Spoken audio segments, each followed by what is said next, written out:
तो अगर मैं ग्राफ के थ्रू यही चीज एक्सप्लेन करूं, just a moment.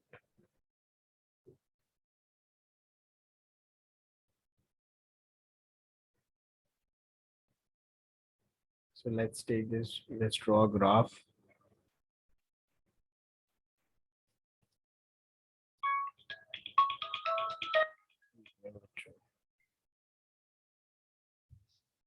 Graph draw करते हैं। यहाँ पे मैं प्लॉट कर देता हूँ वॉल्यूम, और ये है ml में, या फिर तुम लोग लीटर में भी ले सकते हो, but small volume of gas ले रहा हूँ। यहाँ पे ले लेता हूँ टेम्परेचर में, टेम्परेचर केल्विन में रख देता हूँ। और अगर मैं ग्राफ प्लॉट करता हूँ एक कांस्टेंट प्रेशर पे, बच्चों याद रखना कांस्टेंट प्रेशर पे जब कोई ग्राफ प्लॉट करते हो तो वो ग्राफ को हम लोग आइसोबार्स बोलते हैं। Isobars, what do you mean by isobars? Any graph that is plotted by keeping pressure constant. Is that clear? If you keep pressure constant and then if you plot a graph, then those graphs are called isobars. क्या समझ में आ रही है बात बच्चों सभी को? Yes. How many of you have got this term? Isobar. Isobar मतलब graph plotted by keeping pressure constant or graph plotted at constant pressure. ठीक है, तो प्रेशर नहीं चेंज हो रहा है थ्रू आउट द ट्रांसफॉर्मेशन। ठीक है, कांस्टेंट। आइसो मतलब सेम, बार्स मतलब प्रेशर, सेम प्रेशर पे कांस्टेंट प्रेशर पे बना रहे, तो ये आइसो बार है। आइसो बार मतलब एक ग्राफ है जो कांस्टेंट प्रेशर पे प्लॉट किया हुआ है। तो ग्राफ तुम लोग को ऐसा मिलेगा। जब कभी भी डायरेक्ट रिलेशनशिप रहता है ना बच्चों, तो हमेशा ग्राफ ओरिजिन से स्ट्रेट लाइन अपवर्ड डायरेक्शन में मिलता है। ठीक है, ओरिजिन मतलब जीरो से। तो कैन यू सी बच्चों यहाँ पे कि when the temperature was this, ना टेम्परेचर जब भी इतना था, ठीक है, लेट्स से कुछ वैल्यू थी टेम्परेचर की, थोड़ा सा टेम्परेचर था, तो मेरा वॉल्यूम भी थोड़ा ही था। Volume of the gas was this much. ठीक है, लेट्स से यहाँ पे इंटरेक्ट हुआ। Now if I increase the temperature to this value, इधर पे बढ़ा दे रहा हूँ, तो बच्चों वॉल्यूम भी बढ़ रहा है कि नहीं बढ़ रहा है, बताओ जरा। Yes sir. कैसा यस सर, कैसा रिलेशनशिप है फिर बच्चों, बताओ। Directly direct proportional. C is directly proportional. D है, लेकिन ये ग्राफ कैसे प्लॉट किया गया है मैंने, कांस्टेंट प्रेशर पे, राइट। तो ये कांस्टेंट प्रेशर पे, कैन यू सी पहले जब टेम्परेचर इतना था, मतलब इतना टेम्परेचर था, तो वॉल्यूम भी सिर्फ इतना था। ठीक है, थोड़ा सा वॉल्यूम था। अब मैंने क्या कर दिया बच्चों, टेम्परेचर बढ़ा के इतना कर दिया, तो वॉल्यूम भी बढ़ के इतना सारा हो गया। क्या समझ में आ रही है बात? तो as I am increasing the temperature, the volume is also increasing. So this is the graph. बच्चों इसी ग्राफ को थोड़ा सा और एक्सटेंड करते हैं। Can you recall that formula बच्चों, वी टी का? We T was we zero 273.15 plus T degree Celsius upon 273.15। ये फॉर्मूला याद है, डिराइव किया था अभी थोड़ी देर पहले, याद आ रहा है सभी को? Yes sir. राइट।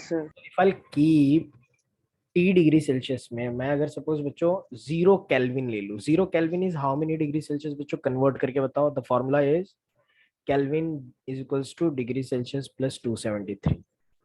अगर मैं 0 केल्विन बोलता हूँ, if I keep the kelvin 0 at 0 kelvin, how many degree Celsius will get? 0.15 minus 273.1। Minus 273.15। तो बच्चों ये ठीक है।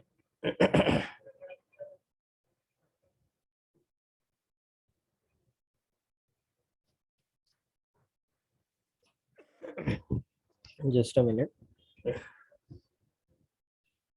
अगर मैं यहाँ पे एट 0 केल्विन बोल दूं, तो टी की जगह पे क्या सब्स्टिट्यूट करना पड़ेगा बच्चों? टी डिग्री सेल्सियस की जगह पे क्या सब्स्टिट्यूट करना पड़ेगा बताओ जरा। -273.15. Yes, and what will be the volume then? VT कितना हो जाएगा? फाइनल वॉल्यूम कितना हो जाएगा बताओ जरा। V0 माइनस हो जाएगा तो जीरो बन जाएगा बच्चों। ये जीरो से कुछ भी डिवाइड और मल्टीप्लाई होता है तो वो भी खुद क्या हो जाता है बच्चों बताओ जरा। 0. Will be zero. So that means what? That means what? At absolute zero temperature, zero kelvin को बोलते हैं बच्चों absolute zero temperature. Absolute zero temperature, the volume of the liquid or volume of the gas becomes zero. इसका मतलब समझो बच्चों, इसका मतलब समझना बहुत जरूरी है। We know gases occupy volume, right? And gases tends to occupy the volume of whole container. यही पढ़ा है ना हमने? There is no fixed volume for gas. In the जब भी तुम लोग किसी भी कंटेनर में डालते हो, in whatever container will keep it, the gas will occupy the whole volume of the container and it assumes the volume of the container, right? तो अगर मैं 10 लीटर के कंटेनर में कोई गैस डाल दूं तो गैस की वॉल्यूम कितनी है बताओ जरा। 10 liter. 10 लीटर हो जाता है, राइट? 10 लीटर हो जाता है, ठीक है। तो बच्चों अगर टेम्परेचर में डिक्रीज करूंगा तो जो गैस की वॉल्यूम है वो भी डिक्रीज होगी। गैस जो होते हैं बच्चों, जब एब्सोल्यूट जीरो केल्विन या फिर -273 डिग्री सेल्सियस पे जाते हैं तो इनकी वॉल्यूम नेग्लिजिबल होती है और जीरो हो जाती है। ये मैथमेटिकल एक्सप्रेशन बोल रहा है। See when I kept in place of degree Celsius, when I kept -273.15, then I am getting the volume zero. That means what? At -273.15 degree Celsius, gas should occupy zero volume. ठीक है। अगर मैं इसी को graphical form में explain करूं बच्चों, तो ग्राफ के फॉर्म में what will I get? ये ऐसा ग्राफ बना देता हूं थोड़ा मैं, तो कोऑर्डिनेट सिस्टम वाला। इसी this is the 0 degree Celsius. 0 degree Celsius पे गैस जीरो वॉल्यूम ऑक्यूपाई करता है कि 0 केल्विन पे जीरो वॉल्यूम ऑक्यूपाई करता है बच्चों बताओ जरा। 0 Kelvin. तो हाउ मेनी डिग्री सेल्सियस?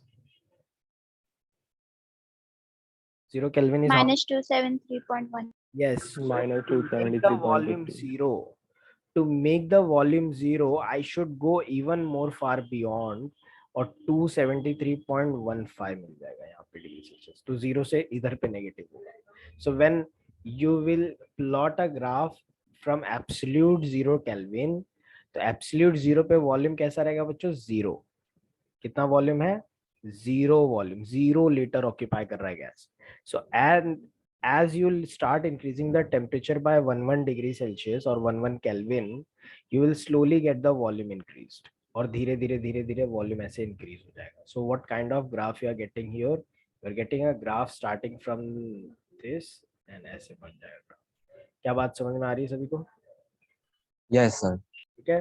तो यहाँ पे हमने क्या देखा बच्चों की 0 केल्विन पे या फिर -273 डिग्री सेल्सियस तक अगर मैं किसी भी गैस को कूल कर देता हूँ तो गैस कितना वॉल्यूम ऑक्यूपाई करेगा बच्चों? Mathematically it should occupy zero volume. समझ में आ रही है बात बच्चों सभी को? So if somebody asks you what is the volume of gas at absolute 0 degree Celsius और absolute 0 Kelvin, sorry absolute 0 Kelvin पे कोई पूछता है, तो एब्सोल्यूट 0 केल्विन पे a gas should occupy zero volume. But it doesn't work like this बच्चों। सारे gas ये लॉ फॉलो नहीं करते हैं, इसके लिए ये फॉर्मूला उतना वैलिड नहीं हो जाता। ठीक है। यू विल अंडरस्टैंड लेटर कि सारे गैस आइडियल गैस नहीं होते। There are many gas which are real gases and real gases don't follow this laws. ठीक है, समझ में आ गई बात बच्चों सभी को? अभी रियलिटी में मैं तुम लोग को अज्यूम कर रहा हूँ, तो बच्चों how can it be possible? Yes बोलो। सर मतलब जीरो वॉल्यूम ऑक्यूपाई करता है मतलब कुछ भी नहीं ऑक्यूपाई करता है, द वॉल्यूम इज जीरो। मतलब कुछ गैस ही नहीं है ना ऐसा। गैस नहीं, मैटर है, बट मैटर का कुछ भी वॉल्यूम नहीं है, it is negligible. See if you will think like जब दिस, मैटर का कोई यही नहीं है, मास नहीं।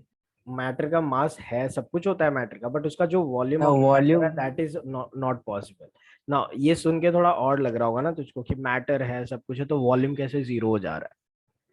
यही समझ में आ रहा है, तो इसके लिए पूछ रहा होगा, है कि नहीं? हाँ सर, यही यही। यही होगा तेरे दिमाग में, तो वही तो बता रहा हूँ भाई, ये आइडियल अजम्पशन है, this is not real, in reality it is never possible. वही मैं बता रहा हूँ, जो गैस ये लॉ फॉलो करते हैं, ये ऐसे हो सकते हैं, उनको आइडियल गैस बोलते हैं। Ideal means what, the word ideal itself indicates they are imaginary, it is not real. ऐसा होना चाहिए था mathematically, but that does not happens ना एक्चुअली। तो एक्चुअली में क्या हो जाता है बच्चों, यहाँ पे एक्चुअली में gas always occupy some volume, no matter how low is the temperature. कितना भी लो कर लो, कुछ ना कुछ तो वॉल्यूम ऑक्यूपाई करेगा ही। और वो वॉल्यूम जो है, क्योंकि ऑक्यूपाई हो रहा है, मतलब गैस का लॉ फॉलो नहीं हो रहा है। The gases which does not obey gas law are called real gases. क्या बात समझ में आ रही है सभी को? यस बेटा, जिसका डाउट था उसको समझ में आ गया ये चीज? Yes sir. ठीक है, तो ये आइडियल अजम्पशन है, ऐसा रियलिटी में नहीं होता। क्या बात समझ में आ गई? मैथमेटिकली ऐसा होना चाहिए, बट एक्चुअली में ऐसा होता नहीं है। Yes, everyone clear with this? बोलो बच्चों, मेरी आवाज आ रही है सभी को साफ? Yes sir. Shall we do some problems based on this? Yes, sir. Yes sir. Yes, but before doing problem, let's plot one more graph and then we'll do the problem. ठीक है. So if I have to plot the same graph at a higher pressure, तो क्या लगता है बच्चों, graph ऊपर की तरफ जाएगा कि नीचे की तरफ जाएगा? जब मैं प्रेशर ज्यादा रखता हूँ तो वॉल्यूम इंक्रीज होगा कि डिक्रीज होगा? Yes, so well, in decrease होगा सर। डिक्रीज होगा। वॉल्यूम डिक्रीज होगा तो जो ग्राफ होगा नीचे की तरफ शिफ्ट हो जाएगा। So if I have to plot the graph, same graph, let's say this is the graph plotted at a constant pressure of P1 and this is plotted at a constant pressure of P2. So the graph at higher pressure will be shifted on the lower side. So याद रखना, graph ये क्या था, यहाँ पे volume है, यहाँ पे टेम्परेचर है। So graph at higher pressure, ऐसा क्यों हो रहा है बच्चों? जब प्रेशर बढ़ा होगा तो वॉल्यूम कम हो जाता है ना, इसके लिए हमने इसमें पढ़ा था बॉयल्स लॉ में, graph at higher pressure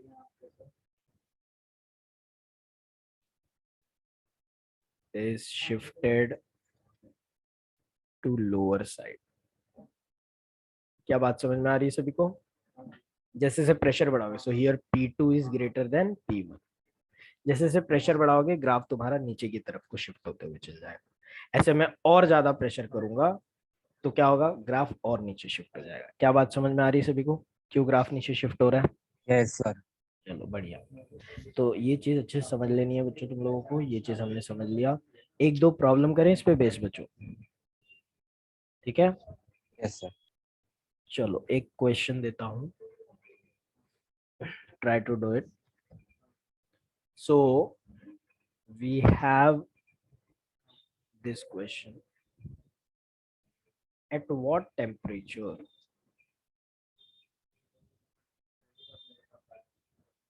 will a given,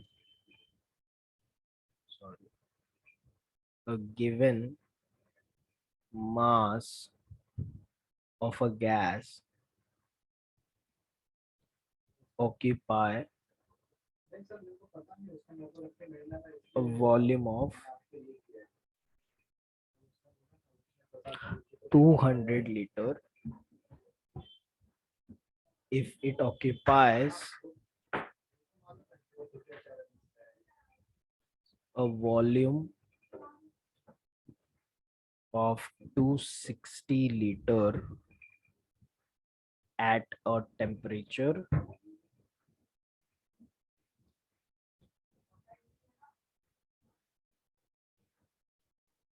of 30 degrees Celsius.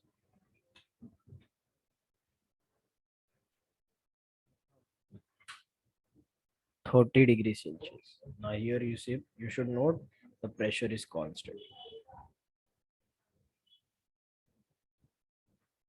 Can everyone solve this? बताओ जरा सॉल्व करके इसका आंसर।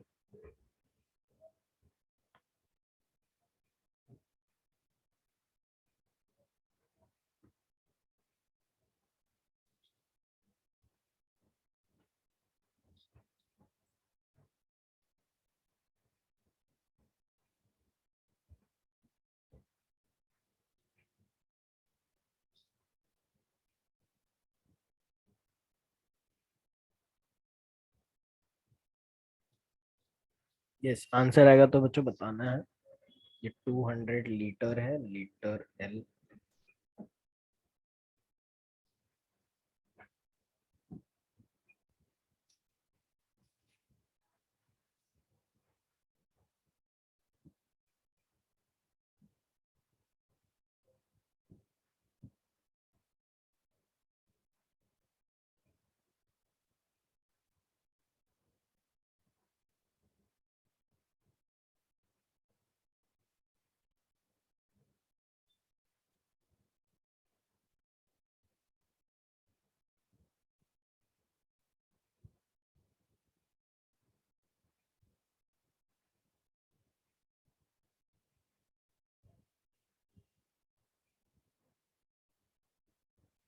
एनीवन सॉल्व कर पा रहे हो बच्चों? ट्राई कर रहे हो क्या? यस सर, एक मिनट। आ रहा है आंसर? तो पूछा है कि किस टेम्परेचर पे गैस 200 लीटर वॉल्यूम ऑक्यूपाई करेगा और 30 डिग्री सेल्सियस पे 200 23.0 सर। डिग्री सेल्सियस में सॉल्व कर दिया। याद रखना बेटा, फॉर्मूला जब यूज करता है तो केल्विन में कन्वर्ट करके यूज करेगा तो ज्यादा एक्यूरेट आंसर मिलेगा तुझे, क्योंकि हमने केल्विन में कन्वर्ट कर दिया था ना हमने एब्सोल्यूट स्केल में। तो इसके लिए देख डेटा क्या क्या दिया अपने को।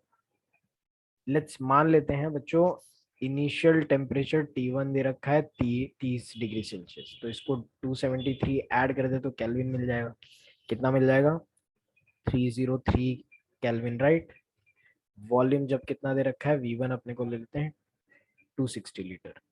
अपने को T2 पूछा है, नहीं पता किस टेम्परेचर पे, जब V2 दे रखा है 200 डिग्री सेल्सियस। ये बोला है ना हमने। तो कैसे निकालेंगे हम लोग? या क्या पढ़ा था अपने फॉर्मूला? याद है सभी को? V1 upon V2 is equals to T1 upon T2। ऐसे बोल सकता हूँ क्या बच्चों में? Yes sir. तो what will be the formula for V2? I know V is directly proportional to T. So V1 is directly proportional to T1 and V2 is directly proportional to T2. So if I'll divide these two equation, or I can also write it like this, KT1 or KT2. So on dividing equation 1 and equation 2, I'll get this third equation, right? And if I'll rearrange this equation, V2 का formula मिल जाएगा। V2 का formula क्या हो जाएगा बच्चों? V1 into T2 upon T1. What will be the what is the value of V1? 260. T2 का value कितना है? अच्छा, मेरे को T2 कैलकुलेट करना है, सॉरी यहाँ पे इसको रीअरेंज करना पड़ेगा। V2 इज दिया हुआ already, T1 into V2 upon V1, ये फॉर्मूला हो जाता है। T1 is already known 303 into V2 कितना दे रखा है मेरे को?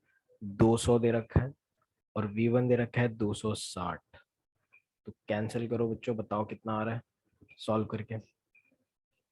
तो this will be 10 and this will be 13। 3030 3030 divided by 13 कितना आ रहा है? 3030 divided by 13 सॉल्व करो।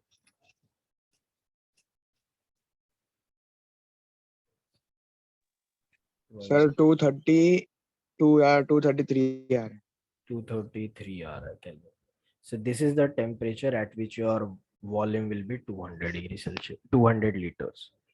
एक और प्रॉब्लम तो ऐसे करोगे खुद से? सर, मतलब जब भी सेल्सियस में आएगा उसको केल्विन में कन्वर्ट करना ही है। हाँ, इस बॉयल्स लॉ का फॉर्मूला यूज करते हो कर लो। एसआई यूनिट है ना बेटा केल्विन, तो एसआई यूनिट में रखो, अच्छी बात है। Okay sir. ठीक है, एक और क्वेश्चन देखें। हाँ सर, दो दो चलो, एक और दे दो। 450 ml of oxygen gas at 200 degree Celsius, sorry, 20 degree Celsius is heated to 50 degree Celsius. तो भाई वॉल्यूम था इनिशियली 450 ml, 20 डिग्री सेल्सियस पे उसको मैंने हीट करके 50 डिग्री सेल्सियस कर दिया। So you have to find out what is the new volume of oxygen gas, obviously. ठीक है, here you should note that T is constant.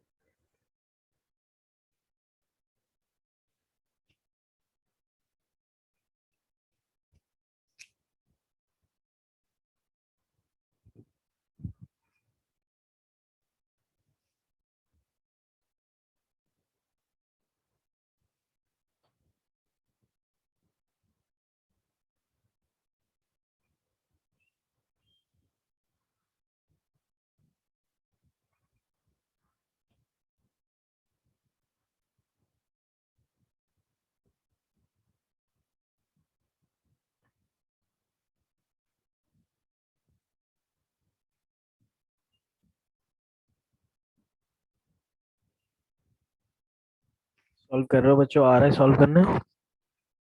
हाँ सर, एक मिनट।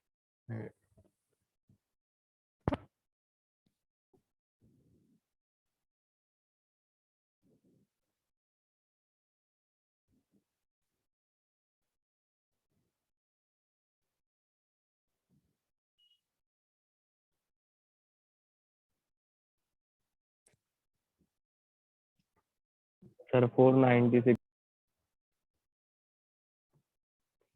कितना है बेटा? 496 ml आ रहा है। Yes, very good, sir 496 ml। Very good, very good. हाँ सर, 496.0। यस, 0.0 की जरूरत नहीं है अपने को, 496 ml आ रहा है। हाँ सर, ml सर, लीटर में करने की जरूरत नहीं है ना? लीटर में अगर तो पहले कर दिया तो तेरा आंसर लीटर में ही आएगा, अगर ml में करके ही सॉल्व किया तो तेरा हाँ आंसर सर। ml में ही रहेगा। ठीक है, इनिशियली क्या था भाई, V1 दे रखा है अपने को 450 ml, और ऑक्सीजन दे रखा है अपने को, टेम्परेचर दे रखा है T1 अपने को 20 degree Celsius, which will be I guess 293 kelvin. सही है बच्चों? सर हाँ सर, बराबर है। V2 पूछा हुआ है अपने को, V2 नहीं दिया है, वॉल्यूम ही तो पूछा है, नया वॉल्यूम। जब T2 कितना हो गया है, 50 डिग्री सेल्सियस, 50 323। कितना हो रहा है, 323। यस। 323। इसको सॉल्व करोगे तो V2 का क्या फॉर्मूला बन जाएगा बच्चों? V2 will be as according to Charles law, no according, T2 into V1 upon T1। yes, according to Charles law we know that V1 upon V2 is equals to T1 upon T2, and on rearrangement Yes। we will get V2 is equals to V1 into T2 upon T1. So what will be the values? यहाँ पे value substitute कर देते हैं हम लोग, सिर्फ value ऊपर ही दिया है। तो V1 is 450, T2 is 323, और यहाँ पे डिवाइड बाय 293। 93, ये कर दोगे तो तुम लोग को 496। 496 ml। Yes sir. तो सॉल्व हो गया एकदम आसानी से क्वेश्चन यहाँ पे। तो बच्चों 2 क्वेश्चन किए हैं, और 2 क्वेश्चन तुम लोग को होमवर्क में दे दूंगा तुम लोग के ग्रुप में, तो वो भी तुम लोग हाँ सर, चलेगा। क्या चलो, चलेगा सर। तो आसान है, इतने कुछ डिफिकल्ट क्वेश्चंस नहीं होते हैं। बॉयल्स लॉ कैसे यूज करना है हमने देख लिया। बच्चों बॉयल्स लॉ का फिजिकल सिग्निफिकेंस क्या है, मतलब डेली लाइफ में क्या एप्लीकेशन? सॉरी बॉयल्स नहीं, चार्ल्स लॉ, चार्ल्स लॉ हमने पढ़ा ना। तुम लोग ने चार्ल्स लॉ से क्या समझा बच्चों, क्या सीखने को मिला? जब तुम लोग टेम्परेचर बढ़ाओगे तो वॉल्यूम बढ़ जाएगा, मतलब गैस एक्सपांड होगा। सही बात है। तो बच्चों हॉट एयर बलून पता है, हॉट एयर बलून कैसे काम करता है? चार्ल्स तो लॉ, ये ऐसे ही से आप लोग चार्ल्स लॉ पे काम करता है। जब तुम लोग बलून के आसपास में जो हॉट एयर मतलब हीट करते हो फ्लेम के थ्रू, तो एयर जो होगा आसपास वो एक्सपांड होगा बच्चों, और एयर की डेंसिटी जो होगी वो कम हो जाएगी। अब क्योंकि बलून के अंदर के जो एयर की डेंसिटी है वो कम है, इसके बाहर की डेंसिटी से, इसके लिए बलून राइज होता है, आप ऊपर जाता है। क्या सबको मैकेनिज्म समझ में आ गया बच्चों? बलून की उड़ पाता है। तो जब तुम लोग के बलून के अंदर के एयर को हीट करते हो तो उसके अंदर के एयर एक्सपांड होते हैं, और एक्सपांड होंगे तो एयर डेंसिटी कम हो जाती है। और as per the Archimedes principle, जिसकी डेंसिटी कम है वो कहाँ पे जाता है बच्चों? ऊपर रहता है कि नीचे रहता है? ऊपर। ऊपर। डेंसिटी कम होगी, इसके लिए गैस जो है, एयर में एयर की डेंसिटी बलून के अंदर कम होगी, इसके लिए बलून अब कहाँ पे जाएगा? ऊपर जाएगा। समझ में? बलून कैसे काम कर रहा है बच्चों? चार्ल्स लॉ पे काम कर रहा है। समझ में आ गया ना सभी को फिजिकल सिग्निफिकेंस इसका? चलो अब बात करते हैं बच्चों, हाँ सर। नेक्स्ट लॉ की बात करते हैं, गे लुसैक्स लॉ।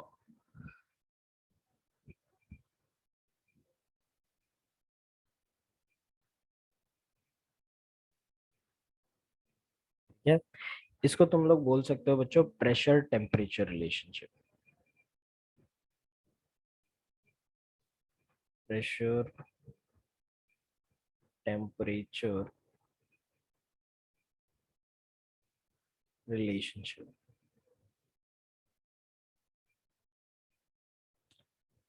ठीक है, तो बहुत सिंपल सी चीज है बच्चों। देखो, अगर मैं किसी कंटेनर में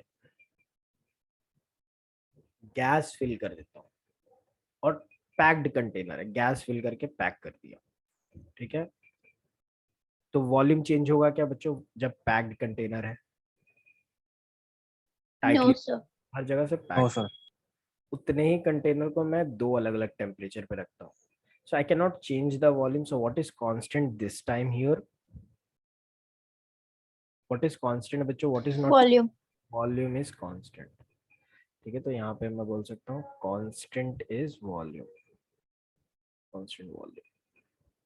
ठीक है, इसमें भी गैस है, तो इसको मैं टेम्परेचर पे रखता हूँ T1 पे, एंड इसको टेम्परेचर T2 पे रखता हूँ, and T2 is greater, no more temperature, T2 का वैल्यू ज्यादा है T1 से।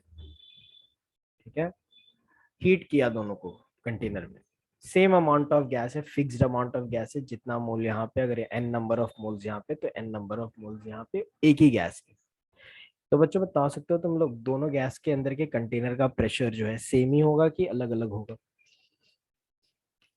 दोनों कंटेनर में, ये कंटेनर ए है या फिर 1 है, ये कंटेनर 2 है, तो बताओ जरा, अलग अलग होगा सर। प्रेशर दोनों का सेम होगा कि अलग अलग होगा? लॉजिकली सोचो, अलग होगा, अलग होगा। राइट? और अलग होगा अलग तो होगा सर। किसका ज्यादा होगा, किसमें प्रेशर ज्यादा होगा और किसमें प्रेशर कम होगा? लॉजिकली सोचो थोड़ा, क्या लगता है, 1 में ज्यादा होगा कि 2 में ज्यादा होगा? किसमें प्रेशर सर ज्यादा? 1 में। बेटा 1 में जो तेरा गैस रखा हुआ है वो कम टेम्परेचर पे रखा हुआ है, और 2 में जो गैस रखा हुआ है हीट करके रखा हुआ है ज्यादा टेम्परेचर पे। एक वैल्यू के 2 में। बता दूं मैं, अगर 2 में। 2 में ज्यादा 2 होगा, में सर। क्या होगा बच्चों? जब तुम लोग हीट करते हो किसी गैस को तो उसके पार्टिकल को थर्मल एनर्जी मिल रही है, राइट? है कि नहीं? मिल रही है कि नहीं बच्चों? जब हीट करूंगा तो हाँ सर।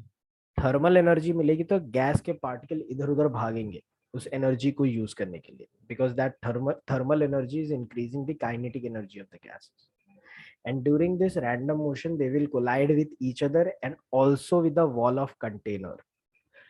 yes बच्चों, सभी को मेरी आवाज आ रही है? दीप को मेरी आवाज यस लगातार? सर। दीप चौहान, यस सर। बेटा आवाज क्यों नहीं आ रही है? देख, थोड़ा नेटवर्क का इशू है क्या तेरे इधर पे? भाई दीप को कोई मैसेज कर दे प्लीज, बोलो उसको रिज्वाइन करने को। यस, तो बच्चों कैसा था कि टेम्परेचर T2 ज्यादा है, T2 क्योंकि ज्यादा है, यस, T2 टेम्परेचर ज्यादा है बच्चों, क्योंकि ज्यादा टेम्परेचर है यहाँ पे दूसरे कंटेनर में, इसके लिए गैस की थर्मल एनर्जी बढ़ जाएगी, और गैस की थर्मल एनर्जी बढ़ गई अगर, तो गैस ज्यादा रैंडम मोशन करेंगे, क्योंकि उनकी थर्मल एनर्जी उनकी काइनेटिक एनर्जी को बढ़ा देगी, और जिस रैंडम मोशन में they will collide with each other and also with the wall of container. During this collision they will exert pressure on the wall of container. The higher the energy, the more the collision and the more is the pressure. समझ में आ गई बात बच्चों? जबकि T1 में temperature कम है तो उतना ज्यादा रैंडम मोशन नहीं हो रहा, उतना ज्यादा कोलाइड नहीं हो रहा, उतना ज्यादा प्रेशर नहीं है। तो प्रेशर किस में ज्यादा होगा बच्चों? जिसका टेम्परेचर ज्यादा है, ऑब्वियस है। जैसे कि बच्चों एक दूसरा एग्जांपल देख लो, अगर तुम लोग गैस के सिलेंडर को रूम टेम्परेचर पर रखते हो तो गैस जो होता है वो उतना ही रहता है, मतलब गैस का प्रेशर जो है अंदर उतना ही रहता है। लेकिन क्या लगता है बच्चों, अगर सिलेंडर को मैं हीट करता हूँ, ठीक है, आग में डाल के, तो क्या उसके अंदर के गैस उतने ही वॉल्यूम में रहेंगे? क्या प्रेशर बढ़ेगा नहीं? सिलेंडर फटेगा नहीं बच्चों? क्या लगता है, क्या लगता है बच्चों, बताओ? सर सिलेंडर फटेगा। फट जाएगा, राइट। दूसरा एक कंडीशन सुनो बच्चों, समर्स में गाड़ियों के टायर ज्यादा फट जाते हैं। कभी ये फिनोमेना नोटिस किया है सभी ने? क्यों फट जाते हैं बच्चों गाड़ियों के टायर ज्यादा समर्स में?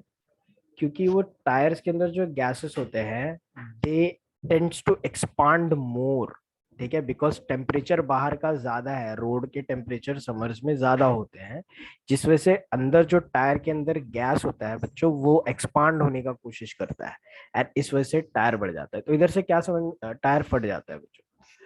तो इससे हमने को क्या समझ में आता है, when ever you will increase the temperature by keeping the volume constant, the pressure of the gas will increase. Is that clear बच्चों सभी को? ये सारे जो डिस्कशन किए हम लोग ने, इससे यही कंक्लूजन निकलता है ना कि when ever we will keep the volume constant and will increase the temperature, the pressure of the gas will increase, right? Right बच्चों? Yes. हाँ sir. So can I say pressure and temperature are directly related, directly proportional? बोल सकता हूँ क्या? Yes sir. इस बेटा साक्षी को समझ में आ गया? मेहुल, यश, सावंत, गौरव, दुर्गेश, जानवी, अभिषेक, रजत, ये शशांक, तरुण, बच्चों समझ में आ रहा है? हाँ सर समझा हाँ सर। सर। चलो बढ़िया। तो यहाँ पे बहुत कॉमन सी चीज है बच्चों, ये चीजें तो हम लोग डेली लाइफ में भी ऑब्जर्व करते हैं, बट अब हम इसको पढ़ भी रहे हैं, ठीक है। ये सिंपल सी चीज है, अगर टेम्परेचर बढ़ाएंगे तो गैस का प्रेशर भी बढ़ जाएगा, लेकिन इसमें अपने को क्या कांस्टेंट रखना पड़ेगा? वॉल्यूम। अगर वॉल्यूम तुम लोग चेंज कर दोगे तो प्रेशर बढ़ने वाला नहीं है, क्योंकि तुम लोग गैस को मूवमेंट के लिए और जगह दे रहे हो, तो gas will not exert more pressure, gas will move free, ठीक है। तो याद रखना। तो मैं ये फॉर्मूला तभी अप्लाई होता है, ये लॉ तभी अप्लाई होता है जब कांस्टेंट वॉल्यूम हो। At constant volume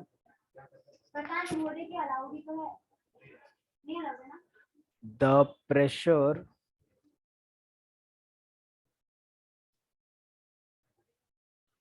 of a fixed amount of a gas is directly proportional to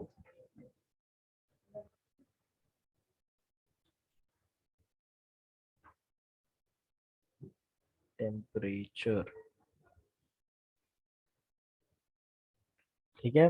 mathematically मैं क्या लिख सकता हूँ बच्चों? P is directly proportional to temperature, ऐसे लिख सकता हूँ। डायरेक्टली प्रोपोर्शनल का साइन हटाएंगे तो एक कांस्टेंट आएगा, let's say this constant as K। In other words can I say बच्चों P अपॉन T is equals to K, constant. इसको एक वैल्यू के टर्म्स में समझते हैं, प्रेशर, टेम्परेचर और P बाय T का रेशियो। लेट्स से बच्चों प्रेशर था 1 एटमॉस्फेयर, मान लेते हैं प्रेशर था 1 एटमॉस्फेयर जब टेम्परेचर था 25 डिग्री सेल्सियस, ठीक है। जब मैं टेम्परेचर डबल कर दे रहा हूँ, जब मैं टेम्परेचर बढ़ा के 50 डिग्री सेल्सियस कर दे रहा हूँ, तो प्रेशर जो हो जा रहा है वो भी डबल हो जा रहा है। बट बच्चों P अपॉन T का रेशियो सेम ही है क्या? 1/25, मतलब 0.4 पहले था, राइट। 0.4 होगा कि 0.04, right. Let's take easy numbers so that you can calculate good अच्छे से। लेट्स से 10 डिग्री सेल्सियस पे 1 था, मैंने टेम्परेचर बढ़ा के 20 डिग्री सेल्सियस ले लिया। तो बच्चों पहले रेशियो क्या मिल रहा था अपने को बताओ? 1/10, कितना आ रहा है वैल्यू? 0.1, राइट। 0.1। अभी देखो टेम्परेचर बढ़ाया तो प्रेशर भी हो गया, हर डबल टेम्परेचर पे प्रेशर डबल हो जा रहा है, राइट।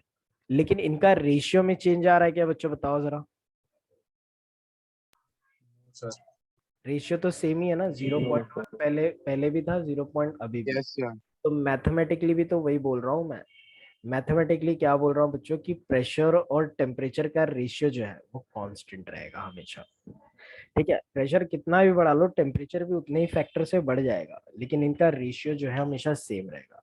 सो कहना है इससे बच्चों, प्रेशर अगर 1 था तो टेम्परेचर 1 है, लेकिन दोनों का रेशियो जो है वो कांस्टेंट है। अगर मैं प्रेशर बढ़ा के P2 कर दूं तो टेम्परेचर भी T2 हो जाएगा, राइट। लेकिन इन दोनों का रेशियो तो अभी भी सेम होगा ना। इसको मान लेते हैं ये P1 प्रेशर है और इसको मान लेते हैं P2 प्रेशर है। इसको T1 मान लेते हैं, इसको T2 मान लेते हैं। तो दोनों का वैल्यू तो सेम ही आ रहा है ना बच्चों, है कि नहीं, है कि नहीं।